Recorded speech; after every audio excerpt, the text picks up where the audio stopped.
Praise the Lord everyone, God bless you all. और प्रभु आपको सब प्रकार की आत्मिक आशीषें मसीह में दे चुके हैं। परमेश्वर आपको बहुत सारा ब्लेस कर चुके हैं। और कलीसिया, मेरा विश्वास है जो परमेश्वर हमें हर दिन वचन देता है और अभी जो परमेश्वर हमें पवित्र आत्मा के विषय में जो वचन दे रहा है परमेश्वर, मेरा भरोसा है कलीसिया कि आप सीख रहे हो, आप बढ़ रहे हो और आपके अंदर परमेश्वर का ज्ञान आ रहा है कि हमें रोज रोज पवित्र आत्मा को मांगने की ज़रूरत नहीं है। हमें क्या करना है? बिलीव करना है, विश्वास करना है कि पवित्र आत्मा मेरे अंदर है और वो मेरे अंदर कार्य कर रहा है और वो मुझे बुद्धि दे चुका है, मुझे समझ दे चुका है। क्योंकि कलीसिया पवित्र आत्मा के द्वारा हमें ऐसे हम परमेश्वर के वचनों से सीखा है। जब प्रभु यीशु मसीह ने ऐसे अपने चेलों को कहा था, है ना, ऐसे विश्वास से कि अगर तुम विश्वास से इस पहाड़ को कहोगे उखड़ और समुद्र में जा, और मन में संदेह नहीं करना, बल्कि क्या करना है? विश्वास करना है कि जो मैं कहता हूं वो हो जाएगा, है ना। कि आपने अपने ऐसे आपके मुंह में सामर्थ्य है और आपने इस बात पर विश्वास करना है कि जो मैं कहता हूं वो हो जाएगा। तो प्रभु ने उनको सिखाया था कि फिर आपके लिए वही होगा, है ना।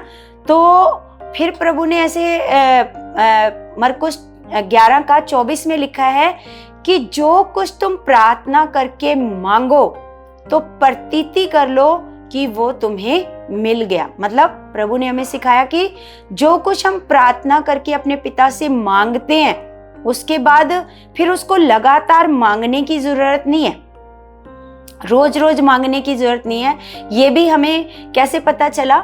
ये हमें परमेश्वर के आत्मा के द्वारा, क्योंकि लिखा हुआ वचन तो सबके पास है, लेकिन लोग फिर भी क्या कर रहे हैं? रोज मांग रहे हैं, परमेश्वर जी मेरे बच्चों को आप बदल दो, मेरे घर के हालातों को बदल दो, परमेश्वर आप मेरे जीवन में ऐसा कर दो, वैसा कर दो। जबकि परमेश्वर ने कहा जब तुमने एक दिन प्रार्थना करके मांग लिया है तो फिर क्या करो? विश्वास करो कि वो तुम्हें मिल गया। तो इसलिए कलीसिया, हम धन्यवाद करते हैं परमेश्वर का। हमें ये परमेश्वर के आत्मा के द्वारा सीखने को मिला है कि अब हम क्या करते हैं? परमेश्वर का धन्यवाद करते हैं कि परमेश्वर जी आपका पवित्र आत्मा मेरे अंदर है और वो काम कर चुका है और वो मुझे बुद्धि दे चुका है और वो मुझे समझ दे चुका है और मैं आत्मा में बढ़ चुकी हूँ और मैं प्रार्थना में बढ़ चुकी हूँ। धन्यवाद करना है कि धन्यवाद परमेश्वर जी, आपने मुझे प्रार्थना में बहुत बढ़ा दिया है, मेरी प्रार्थना बहुत बढ़ चुकी है, मैं आपका धन्यवाद करती हूँ। मांगना नहीं है रोज रोज कि परमेश्वर जी आप मेरी प्रार्थना को बढ़ा दो, परमेश्वर जी आप मेरे ऊपर दया करो, परमेश्वर जी आप मेरे बच्चों पर दया करो, मेरे परिवार पर दया करो। नहीं, अब हमने क्या करना है? विश्वास करना है कि मेरे परिवार के ऊपर परमेश्वर की दया आ चुकी है। धन्यवाद परमेश्वर, आपने मेरे बच्चों पर अपनी दया कर दी है, आपने मेरे बच्चों को बदल दिया है। मैं आपका धन्यवाद करती हूँ। क्योंकि अब क्या करना है? जो आपने एक दिन प्रार्थना में बोला, अब उसके बाद क्या करना है? विश्वास कि जो मैंने प्रार्थना में मांगा है वो मुझे मिल चुका है। लिखा तो अगर आप ऐसा विश्वास करोगे, मुझे मिल चुका है, मिल चुका है, मिल चुका है, तो फिर आपको वो मिल जाएगा, है ना। लेकिन अगर हम रोज नेगेटिव ही प्रार्थना करते रहेंगे, हम यही बोलते रहेंगे कि परमेश्वर जी आप मुझे दो, परमेश्वर जी करो, तो फिर ये नेगेटिव प्रार्थना है। फिर हमें विश्वास ही नहीं है कि जो हमने मांगा है वो हमें मिल चुका है। इसलिए कई लोगों के काम नहीं होते क्योंकि वो प्रार्थना को ही क्या करते हैं? प्रार्थना ही नेगेटिव है। हर दिन मांगना। हमें क्या अपने पिता पर भरोसा नहीं है? परमेश्वर का वचन कहता है कि जिसने तुम्हें सुनने के लिए कान दिए। मान लो हमें परमेश्वर ने क्या दिया है? सुनने के लिए क्या दिए? कान दिए। क्या वो खुद नहीं सुनता? क्या उसको रोज रोज बताने की जरूरत है कि परमेश्वर आप हमारे जीवन में ऐसा कर दो, परमेश्वर जी ये हालातों को खत्म कर दो, हम पर तरस करो परमेश्वर जी? ये नेगेटिव प्रार्थना है कलीसिया। जब हम नेगेटिव प्रार्थना करते हैं तो उसका हमें कोई भी रिजल्ट नहीं मिलता, क्योंकि परमेश्वर के पास हमने प्रार्थना को करना है विश्वास की प्रार्थना, विश्वास की प्रार्थना जो हमें प्रभु यीशु मसीह ने मरकुस 11 अध्याय में सिखाई है ना। उसको आपने सीखना है कि क्या सिखाया वहां पर प्रभु ने, कि जो कुछ आपने प्रार्थना में मांगा है वो आपको मिल चुका है। तो ये सारे भेदों को हमें कौन सिखाएगा? परमेश्वर का आत्मा, कि हमें प्रार्थना को कैसा, क्योंकि जब हम लगातार नेगेटिव प्रार्थना करते जाएंगे तो उसका हमें जब रिजल्ट नहीं मिलता, हमें कुछ भी हासिल नहीं होता, तो फिर क्या होता है? मन खराब होता है। कलीसिया का लोगों का क्या होता है? मन खराब होता है। फिर उसके बाद वो कुछ भी अपने मुंह से गलत भी बोलते हैं, प्रभु को भी बोलते हैं, है ना। तो इसलिए क्योंकि उनके पास ही सही ज्ञान नहीं है। उन्होंने वचन तो पढ़ा लेकिन पवित्र आत्मा का जो अंदर का भेद था वो उनके ऊपर प्रकट नहीं हुआ, उनको उन वचनों की समझ नहीं आई, है ना। तो ऐसे ही जब हम देखो सुन रहे हैं परमेश्वर के आत्मा के द्वारा, तो हम यहाँ पर पिछली वीडियो में हम सीख रहे थे कि जब पवित्र आत्मा के द्वारा पतरस बोलने लगा, गहरी बातें ऐसे सिखाने लगा, तो जो भी वहां पर भीड़ इकट्ठी हुई थी तो वो ऐसे पूछने लगे, है ना, चेलों से पूछने लगे कि हे भाइयों अब हम क्या करें। तो उन्होंने कहा मन फिराओ और क्या लो, प्रभु यीशु मसीह के नाम से क्या लो? बपतिस्मा लो। तो लिखा है क्योंकि ये प्रतिज्ञा तुम और तुम्हारी संतानों और उन सब दूर दूर के लोगों के लिए भी है जिनको प्रभु हमारा परमेश्वर अपने पास बुलाएगा, है ना। ये जो वादा है परमेश्वर का पवित्र आत्मा देने का, ये दूर दूर के देशों के लिए, सबके लिए, जो प्रभु यीशु मसीह को अपना उद्धारकर्ता प्रभु ग्रहण करेगा, ये सबके लिए, ये कोई धर्म जाति के लिए नहीं है, ये कोई मतलब धर्म नहीं है, ये परमेश्वर ने कोई धर्म नहीं बनाया हमारे लिए, ये सबके लिए। जो भी प्रभु को अपना मुक्तिदाता मान लेगा, चाहे वो किसी भी जाति से है, तो परमेश्वर का आत्मा उसके ऊपर क्या हो जाएगा? उसके अंदर क्या करने लगेगा? वास करने लगेगा। और आगे लिखा, उसने बहुत और बातों से भी गवाही दे देकर समझाया कि अपने आप को इस टेढ़ी जाति से बचाओ। अतः जिन्होंने उसका वचन ग्रहण किया उन्होंने बपतिस्मा लिया, है ना। जब उन्होंने क्या किया, मतलब जो और भी ऐसे नहीं, पतरस ने जितना ये लिखा है बस इतना ही बोला, उसने लिखा है और भी उनको परमेश्वर की बातें, गहरी बातें, भेद की बातें आत्मा के द्वारा बताई। तो फिर उन्होंने क्या किया? अतः जिन्होंने उसका वचन ग्रहण किया, जिनके हृदय छिद गए ये बातें सुनकर, अच्छा ऐसा है, हमने तो प्रभु यीशु मसीह को कुछ और ही समझा था, है ना, लेकिन अच्छा ये बातें हैं, ऐसी बातें हैं। तो जिन्होंने वचन को क्या किया? ग्रहण किया, उन्होंने ऑन द स्पॉट क्या लिया? बपतिस्मा लिया। लिखा और उसी दिन 3000 मनुष्यों के लगभग उनमें मिल गए, है ना। उसी दिन, पहले दिन। देखो पवित्र आत्मा का रिजल्ट कैसा आता है, जब हम पवित्र आत्मा से चलना सीख जाते हैं तो फिर हमें ज्यादा ऐसे स्ट्रगल नहीं करना पड़ता। जब हम पवित्र आत्मा, क्योंकि ये प्रभावशाली बात है, जब कोई मनुष्य बुद्धि से कोई बात बताएगा तो उसका इतना प्रभाव नहीं होएगा, लेकिन जब कोई पवित्र आत्मा से सुनकर, सीखकर जब परमेश्वर का वचन बताएगा तो वो लोगों के हृदय में छिद जाएगा वचन। वो खुद पूछने लगेंगे कि बताओ हम आगे क्या करें। तो इन्होंने भी तो लिखा है, जब पूछा तो कितने लोगों ने पहले दिन बपतिस्मा ले लिया? 3000 लोगों ने। 3000 जब लोग उनमें मिल गए तो फिर लिखा है और वे प्रेरितों से शिक्षा पाने, संगति रखने, रोटी तोड़ने और प्रार्थना करने में लौलीन रहे। तो फिर वो क्या करने लगे? मतलब प्रेरितों से क्या पाने लगे? और इतना नहीं जो उसने पहले दिन पतरस से ऐसे सीखा, लिखा है वे और शिक्षा पाने में, एक साथ संगति करने में वो क्या रहे? लौलीन। अब उनको पवित्र आत्मा की बातें क्या लगने लगी हैं? अच्छी। अब क्या होने लगा? आनंद आने लगा। अब जब आनंद पवित्र आत्मा की बातों से आने लगा तो आगे लिखा है और सब लोगों पर भय छा गया और बहुत से अद्भुत काम और चिन्ह प्रेरितों के द्वारा प्रकट होते थे। अब ये एक दिन का काम नहीं रह गया, अब ये लगातार क्या शुरू हो गया, अब ये मसीह का क्या हो गया, एक जैसे एक आंदोलन होता है ऐसे शुरू हो गया, मसीह का प्रचार होना शुरू हो गया, है ना। तो ऐसे लिखा है कि अब प्रेरितों के द्वारा क्या होने लगे, प्रेरितों के द्वारा अद्भुत काम प्रकट होते थे और सब विश्वास करने वाले इकट्ठे रहते थे। कैसे रहते थे विश्वास करने वाले? और उनकी सब वस्तुएं सांझे में, लिखा उनकी सब वस्तुएं क्या थी? सांझे में।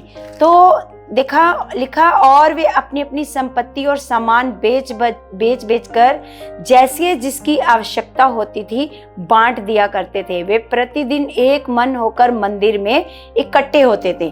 तो अब ऐसे नहीं कि अब इनके ऊपर अब पवित्र आत्मा आ गया है तो अब इन्होंने क्या करना शुरू कर दिया, अब ये बस नॉर्मल है। नहीं, पवित्र आत्मा आ गया है तो अब हमने क्या करना है? पवित्र आत्मा में बढ़ना है। लिखा है वो प्रतिदिन हर दिन कैसे एक मन होकर, लिखा है एक मन होकर मंदिर में क्या होते थे? इकट्ठे होते थे। इकट्ठे होते हैं तो मतलब जाहिर सी बात है, तो क्या करेंगे? वो परमेश्वर के वचनों से सीखेंगे भी, वर्शिप भी करेंगे और भी ऐसे बहुत सारी बातों को में आगे बढ़ेंगे। और लिखा है और वे और घर घर रोटी तोड़ते हुए आनंद और मन की सिधाई से भोजन किया करते थे और परमेश्वर की स्तुति करते थे और सब लोग उनसे प्रसन्न थे और जो उद्धार पाते थे उनको प्रभु प्रतिदिन उनमें मिला देता था। मतलब पहले दिन जब 3000 लोग मिले तो फिर उसके बाद ऐसा नहीं है क्या काम रुकना शुरू हो गया, लगातार ये काम क्या हो गया? ऐसे स्टार्ट हो गया। लगातार लोग जो प्रभु को मान लेते थे, जो उद्धार पा लेते थे, जो अपना मन फिरा लेते थे, तो क्या होने लगा? हर दिन प्रतिदिन लिखा है कि प्रभु उन लोगों को चेलों के साथ क्या कर देता था? मिला देता था। अब हम आगे देखते हैं कि कैसे सामर्थ के काम, ऐसे बड़े बड़े सामर्थ के काम ऐसे उन चेलों के द्वारा, जो कुछ भी नहीं थे। क्या थे वो? अनपढ़ लोग हैं, है ना। पतरस कौन था? एक मछुआरा, मछलियां पकड़ने वाला, अनपढ़ लोग। अब पवित्र आत्मा जब उनके अंदर आ गया तो लिखा है 3 का 1 से हम पढ़ते हैं। तो पतरस और यूहन्ना तीसरे पहर प्रार्थना के समय मंदिर में जा रहे थे, है ना। वो क्या कर रहे थे? अब वो रुके नहीं है, वो प्रार्थना में बढ़ रहे हैं, आत्मा में बढ़ रहे हैं, वो रुके नहीं है। तो ये जब प्रार्थना में ऐसे मंदिर में जा रहे थे, परमेश्वर के भवन में जा रहे थे, तो लिखा है और लोग एक जन्म के लंगड़े को ला रहे थे जिनको वे प्रतिदिन मंदिर के उस द्वार पर जो सुंदर कहलाता है बैठा देते थे कि वह मंदिर में जाने वालों से भीख मांगे। उसका रोज का काम था कि उसको उसके घर वाले ऐसे बिठा देते थे कि ये यहाँ पर बैठकर क्या मांगे? भीख मांगे, है ना। तो लिखा है पतरस ने यूहन्ना के साथ उसकी ओर ध्यान से देखकर कहा, हमारी ओर देख। ऐसे उसको देख करके बोला, से ध्यान से उसको देखा और बोला, हमारी ओर देख। अतः वह उनसे कुछ पाने की आशा रखते हुए उनको ताकने लगा। जब पतरस और यूहन्ना ने उसको बोला कि इधर देख हमारी तरफ, तो उसको लगा कि ये मुझे कुछ ऐसे बड़ा ऐसे देने वाले हैं ना। तो तब पतरस ने कहा, चांदी और सोना तो मेरे पास है नहीं, परंतु जो मेरे पास है वह तुझे देता हूँ। यीशु नासरी के नाम से चल फिर, है ना। जो बंदा लंगड़ा है तो सोचो कैसे ऐसे मोहताज होएगा चलने में फिरने में। तो ऐसे उनको पता है कि अब इसको ज्यादा जरूरत किस चीज की है? इसको चंगाई की जरूरत है। तो पतरस और यूहन्ना ने कहा कि जिस चीज की तो हमसे आशा रखता है, सोना चांदी तो हमारे पास नहीं है। लिखा है यीशु नासरी के नाम से चल फिर। क्या बोला? सिर्फ ऐसे वचन बोला। क्या बोला? यीशु नासरी के नाम से, क्योंकि सारे सामर्थ के काम किसके नाम से प्रकट होते हैं? यीशु मसीह के नाम से होते हैं। उन्होंने बोला यीशु नासरी के नाम से क्या हो?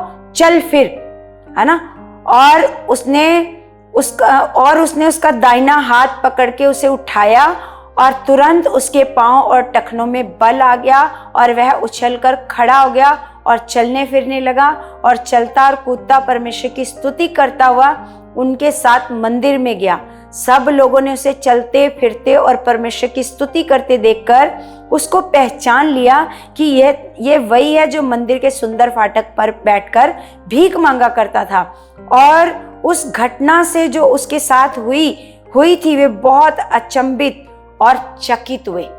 जब पवित्र आत्मा कार्य करता है कलीसिया, आज भी हम देखते हैं परमेश्वर के ऐसे भवन में, चर्चेज में हम देखते हैं खुदा के दासों के द्वारा। जैसे ये भी क्या थे, परमेश्वर के दास पतरस, यूहन्ना, है ना। तो लेकिन हम तो एक शरीर में, जब हम शारीरिक हैं तो हम एक मनुष्य हैं, तो शरीर में होकर हम कुछ नहीं कर सकते। लेकिन जब हमारे अंदर पवित्र आत्मा ऐसे काम करना स्टार्ट कर देता है, क्योंकि हीलिंग कोई मनुष्य नहीं करता, ये बड़े बड़े अचंभे काम कोई मनुष्य नहीं करता। कौन करता है? ये परमेश्वर का आत्मा करता है। जब परमेश्वर का आत्मा बड़े बड़े कामों को करता है तो लोग हैरान होते हैं। जब लंगड़े चलने लग जाते हैं, अंधे देखने लग जाते हैं, बीमार चंगे होते हैं, कैंसर के रोगी चर्चों में हम देखते हैं कैंसर के रोगी चंगे हो रहे हैं, ट्यूमर के रोगी चंगे हो रहे हैं, है ना। घरों से गरीबी जा रही है, नशा जा रहा है, क्लेश जा रहा है, लोगों के घरों में शांति आ रही है। तो लोग क्या हो रहे हैं? सुनकर, उन गवाहियों को सुनकर क्या हो रहे हैं? अचंभित हो रहे हैं, चकित हो रहे हैं, क्योंकि ये सारे काम कौन कर रहा है? परमेश्वर का आत्मा। लिखा है, जब वह पतरस और यूहन्ना को पकड़े हुए था तो सब लोग बहुत आश्चर्य करते हुए और उस ओसारे में जो सुलेमान का कहलाता था उनके पास दौड़े। यह देखकर पतरस ने लोगों से कहा, हे इजराइलियों, तुम इस मनुष्य पर क्यों आश्चर्य करते हो और हमारी और क्यों इस प्रकार देख रहे हो कि मानो हम ही ने अपनी सामर्थ्य या भक्ति से इसे चलने फिरने के योग्य बनाया है ना। तो वो ऐसे पतरस और यूहन्ना को ऐसे देखने लगे कि क्या मतलब इन्होंने करा है ऐसा सामर्थ का काम, लेकिन उन्होंने तुरंत उनके विश्वास को क्या किया? वहां पर सही किया। उनको बोला कि तुम हमारी और इस तरीके से क्यों देख रहे हो कि मानो हमने इसको चलने फिरने के योग्य बनाया है। लिखा है, अब्राहम और इसहाक और याकूब के परमेश्वर और हमारे बाप दादाओं के परमेश्वर ने अपने सेवक यीशु की महिमा की, जिसे तुमने पकड़वा दिया। जब पिलातुस ने उसे छोड़ देने का विचार किया तब तुमने उसके सामने उसका इनकार किया। तुमने उस पवित्र और धर्मी का इनकार किया और विनती की कि एक हत्यारे को तुम्हारे लिए छोड़ दिया जाए, और तुमने जीवन के कर्ता को मार डाला। अब यहाँ पर जब ये हीलिंग हुई है, ये बड़ा चमत्कार हुआ है, तो यहाँ पर पतरस और यूहन्ना को क्या मौका मिल गया? प्रचार करने का। तो ये जब परमेश्वर अचंभे और सामर्थ के काम पहले चर्चों में करता है तो लोग क्या करते हैं? फिर परमेश्वर की बातों पर मन लगाते हैं, फिर वो सुनना स्टार्ट हो जाते हैं, फिर वो सुनते हैं परमेश्वर की बातों को। इसलिए प्रभु यीशु मसीह ने भी अपने चेलों को कहा था कि जाओ सामर्थ के कामों को क्या करो? प्रकट करो। जाओ लंगड़ों को चलाओ, रोगियों को चंगा करो, है ना। क्योंकि जब सामर्थ के काम लोग देखते हैं तब परमेश्वर के राज्य की बातों को वो ध्यान से सुनते हैं, है ना। तो इसने ऐसे बोलने लगा। अब इनको प्रचार करने का जब मौका मिला तो लिखा है, और तुमने जीवन के कर्ता, मतलब वो उनको ऐसे प्रचार कर रहा है कि तुमने एक पापी को बोला कि पापी को इसको तो मार डालो, लेकिन एक पापी जो बराबा, देखो कितना पापी था, बराबा को मांगा कि इसको हमारे इसके बदले क्या कर दिया जाए? छोड़ दिया जाए, जबकि वो पापी है। और प्रभु यीशु मसीह क्या है? धर्मी है। उनको पता है कि यीशु ने कोई गुनाह नहीं किया, और उनको ये भी पता है कि बराबा ने कितने गुनाह किए, कितने पाप किए हैं। फिर भी उनकी बुद्धि शैतान ने इतनी बंद की है, उन्होंने क्या किया? एक धर्मी को मरवा डाला और एक पापी को क्या किया कि इसके बदले हमें ये पापी को क्या कर दे? छोड़ दे। तो लिखा है, और तुमने जीवन के कर्ता को मार डाला, जिसे परमेश्वर ने मरे हुओं में से जिलाया, और हम इस बात के गवाह हैं। और उसी के नाम ने, उस विश्वास के द्वारा जो उसके नाम पर है, इस मनुष्य को जिसे तुम देखते हो और जानते भी हो सामर्थ दी है। मतलब किसके नाम ने इसको चलने फिरने की सामर्थ दी है? उसी सामर्थ जो यीशु मसीह के नाम में सामर्थ है, जिसको परमेश्वर ने मरे हुओं में से क्या किया है? जिंदा किया है। लिखा, उसी विश्वास ने जो उसके द्वारा है, उसको तुम इन सब के सामने बिल्कुल भला चंगा कर दिया है ना। उसी की सामर्थ, उसी का विश्वास, है ना, उसने क्या कर दिया है, इसको बिल्कुल भला चंगा कर दिया है।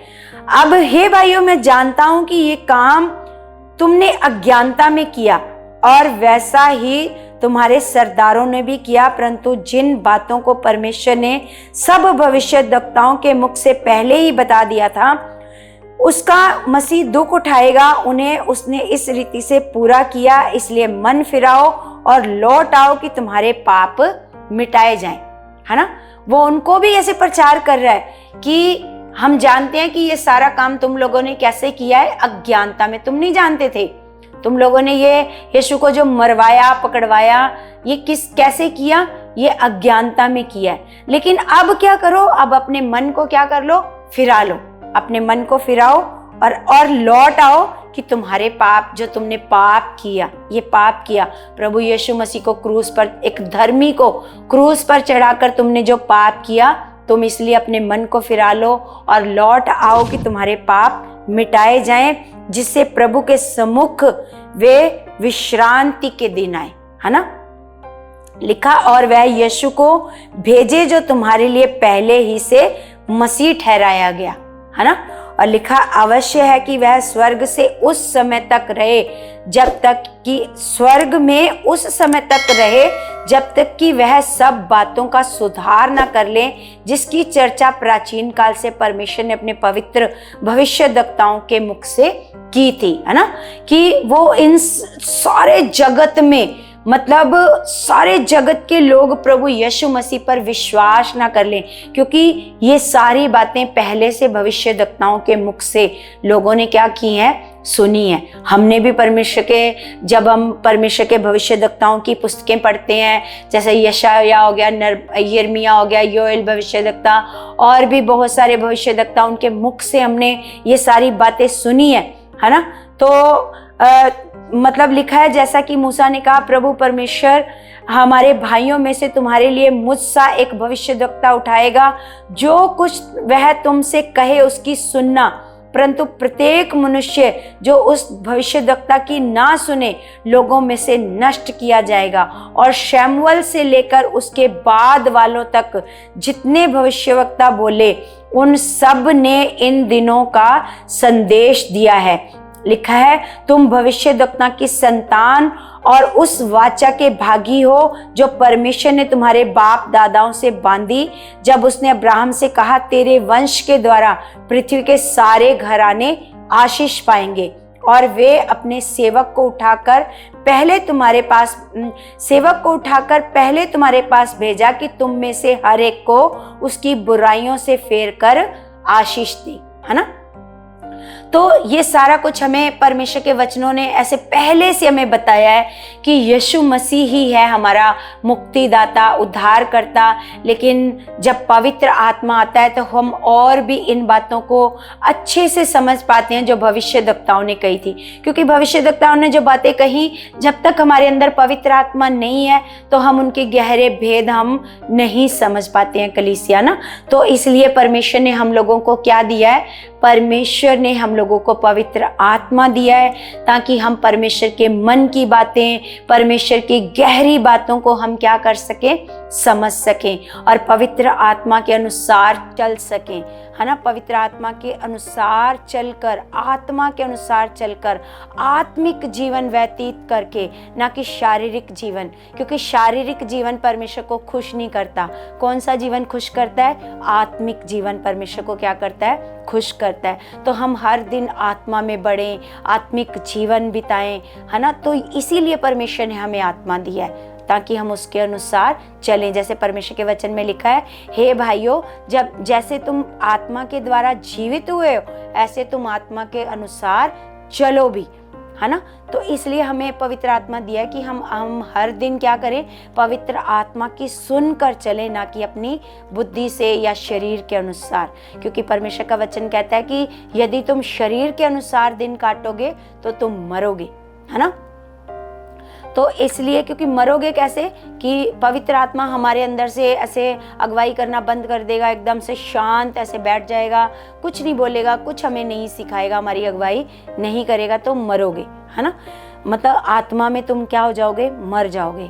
तो कलीसिया, हम आगे भी परमेश्वर की और भी आत्मा की बातों को सीखते जाएंगे, बढ़ते जाएंगे, है ना, और आत्मा से चलते जाएंगे, हर दिन आत्मिक बनते जाएंगे हर दिन। तो मेरा विश्वास है कलीसिया, आपको ये सारी बातें समझ आ रही हैं। मेरा विश्वास है आपके अंदर पवित्र आत्मा कार्य कर रहा है और आप आत्मा में हर दिन बढ़ रहे हो। इन वचनों से भी आप ब्लेसिंग ले रहे हो, मेरा ये विश्वास है कलीसिया। और कलीसिया, आप इस चैनल को हर दिन ऐसे सपोर्ट करो, हर दिन इस चैनल को आप और आगे से आगे ऐसे शेयर करते जाओ। इस वीडियो को आप और भी ऐसे लगातार 2 बार 3 बार सुनोगे तो और अच्छे से आपको समझ में आएंगी ये बातें। तो इसको लाइक करो, सब्सक्राइब करो इस चैनल को, ताकि ये बातें लोगों तक जाएं, सही ज्ञान लोगों तक जाए और ये चैनल भी ऐसे आगे आए कलीसिया, ना। तो मेरा विश्वास है कि ऐसा हो चुका है और ये वचन आपको ब्लेसिंग दे चुके हैं यीशु मसीह के नाम से, आमीन। और अभी हम प्रार्थना में जाते हैं कलीसिया, और मैं आपके लिए प्रार्थना करती हूँ। सर्वशक्तिमान परमेश्वर, मैं आपका धन्यवाद करती हूँ पिता। आप महान परमेश्वर हो, सर्वशक्तिमान हो, धरती और आकाश को रचने वाले परमेश्वर हो पिता। मैं आपका धन्यवाद करती हूँ परमेश्वर जी।